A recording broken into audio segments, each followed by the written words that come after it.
ඔබ රැඳී සිටින්නේ හිරු ප්‍රවෘත්ති සමගින්. කඳාන කපුවත්ත දුම්රිය හරස් මාර්ගයේදී අද පෙරවරුවේ සිදු වූ අනතුරකින් පුද්ගලයන් දෙදෙනෙකු ජීවිතක්ෂයටපත් වුණා. පොලිසිය සඳහන් කළේ අද පෙරවරු 7:45ට පමණ හලාවත බංගදනියේ සිට ගල්කිස්ස දක්වා ධාවනය වූ සීග්‍රාමී දුම්රියක මෝටර රථයක් ගැටීමෙන් මෙම අනතුර සිදු වූ බවයි.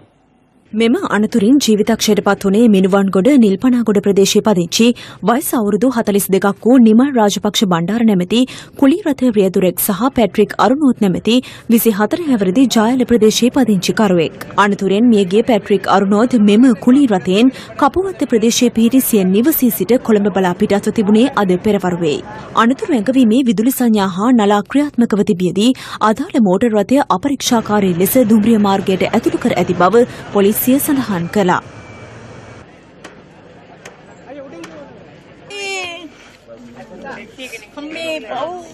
කොහොම බලන්නද ඒක? මෙතන දූවිලි අවශ්‍යකන සේරම කරගෙන එනකොටයි සේරම කලබලලා දැක්කේ බැලුවේ. බලනකොට මේ වාහනේ තවගෙන ඇවිල්ලා අතන ගිනි ගන්නවා. වාහනේ ඇවිල්ලා මේ වදිනකොට මේක උඩ ගියා. මේ කෝච්චිය කියන්නේ කෝච්චිය ගැස්සුණා දෙපාරතුන් පාරක්. ඊට පස්සේ අපි දැනගත්තා මේ කෑල්ල උඩ ගිහලා වැටෙන අපි දැක්කා. මේ අතර අද පෙරවරුවේ මීරිගම විල්වත්ත දුම්රිය හරස් මාර්ගයේ වසා තිබූ ගේට්ටුවෙන් රිංගා යාමට උත්සාහගත් මෝටර් රථයක් කොළඹ සිට බදුල්ල බලා ධාවනය වූ දුම්රියේ ගැටී තිබෙනවා.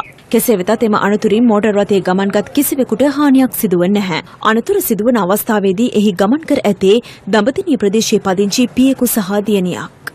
මේ කාර්යයට වහලා තිබ්බ ගේට්ටුව යෙද්දී අනිත් වාහන ඉස්සර කරගෙන ආවා.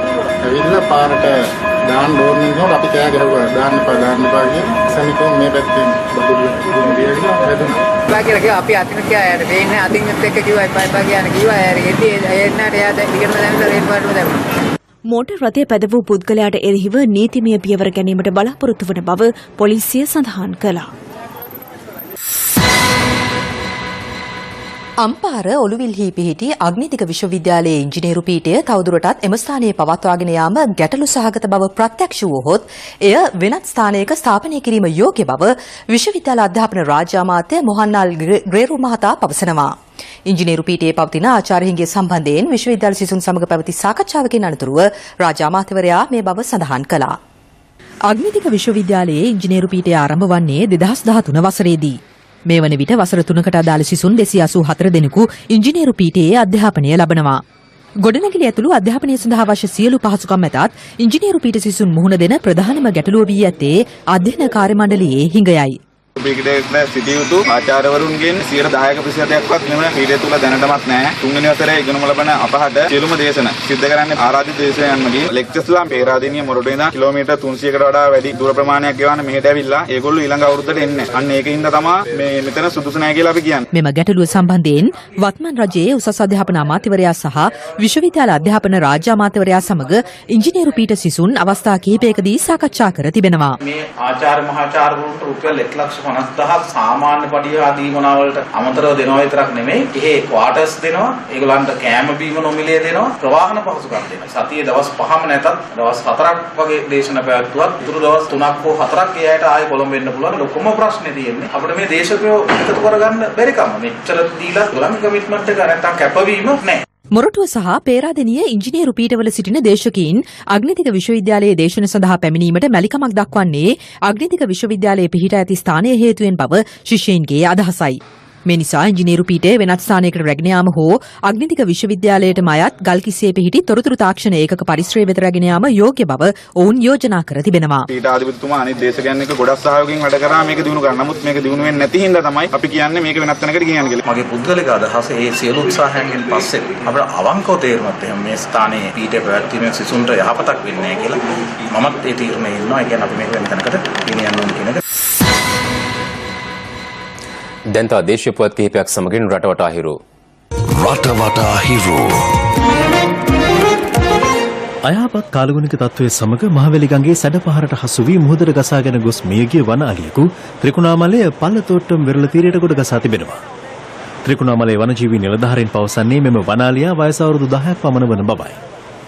පෙරාදෙනිය පශු වෛද්‍ය පීඨයේ ප්‍රතිකාර ලැබමින් සිටි වෙළඹක් ඊ රාත්‍රී ගාල් කර තිබූ ස්ථානයෙන් කඩාගෙන ගොස් ඇති අතර අද උදෑසන මහනුවර දොඩංගොළ ප්‍රදේශයේදී මහවැලිගඟේ ගසාගෙන යමින් තිබෙදී ප්‍රදේශවාසීන් විසින් ගොඩගෙන තිබෙනවා.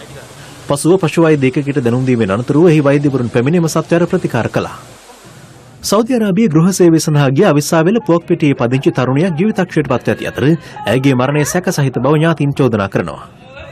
මරදානයේ පිහිටි විදේශ රැකියා ඒජන්සියකින් ව්‍යාජ තොරතුරු ඉදිරිපත් කර 2012 වසරේදී එවකට අවුරුදු 15ක වයසේ පසුව අදාළ තරුණිය සෞදි අරාබිය වෙත යවා ඇති අතර පසුගිය මැයි මාස 6 වනදා ඇය ගිරවැළලාගෙන මිය ගොස් ඇති බවට නිවසට දැනුම් දීමක් කර තිබෙනවා. පොතුවිල් හුලංමුගේ ගම්මානයේ වයස අවුරුදු 15ක සිසුවෙකු ඉදිරිසර වැදීමෙන් ජීවිතක්ෂයට පත්ව තිබෙනවා.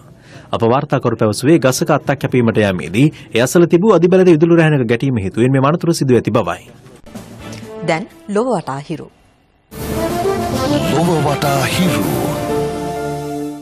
ඉන්දියාවේ පළමු අධිවේගී දුම්රිය මාර්ගයේ ඉදිකිරීම සඳහා වන ගිවිසුමකට ඉන්දියා සහ ජපාන අග්‍රාමාත්‍යවරුන් අත්සන් තබා තිබෙනවා. ඒ ජපාන අග්‍රාමාත්‍ය ශින්ෂෝ අබේගේ තෙදින ඉන්දියානු නිල සංචාරය අතරතුරයි.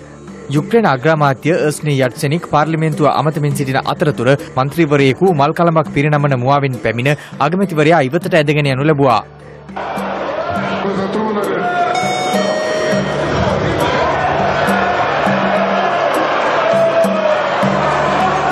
මේ සිද්ධියෙන් පසුව ආණ්ඩුපක්ෂ මන්ත්‍රීවරුන් අදාළ මන්ත්‍රීවරයාට දැඩි ලෙස පහර දී තිබෙනවා.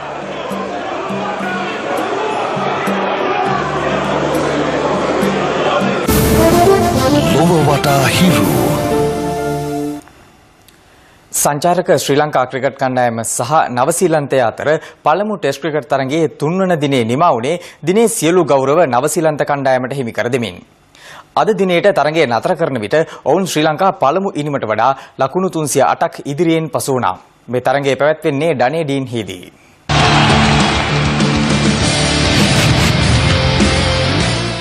අද දිනේට තරගය ආරම්භ කරන විට ශ්‍රී ලංකා ක්‍රීඩකයින් සිය පළමුවෙනිම සඳහා කඩලු 4ක් දැවී ලකුණු 197ක් ලබාගෙන සිටියා. නොදිවි පන්දුවට පහර දෙමින් සිටියේ චන්දිමාල් සමගින් කිතුරුවන්. චන්දිමාල්ට අද එකදු ලකුණක් හෝ ලබා ගැනීමට හැකි වුණේ නැහැ.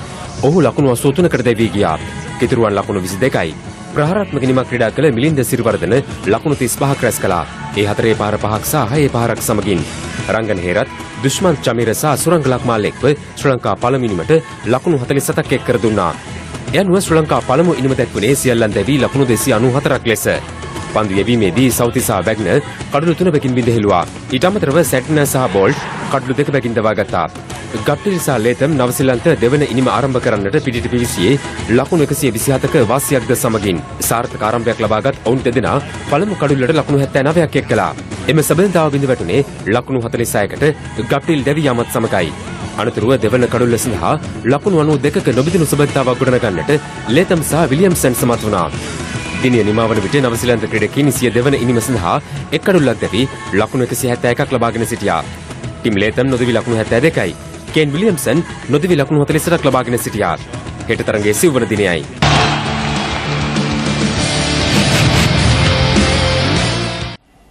මේ සූදානම හිරු රාත්‍රී 7 වෙනි සම්ගණය යන්නට. පැත්තක් නැතුව අපිට දැනගන්න ඔබගේ ජංගම දුරකථන ජාලය අනුව තිරේ දිස්වන පරිදි හිරු ප්‍රවෘත්ති SMS සේවාව සක්‍රිය කරගන්න. හිරු රාත්‍රී 9 යලිත් මුණ ගැසමු. ආයුබෝවන්.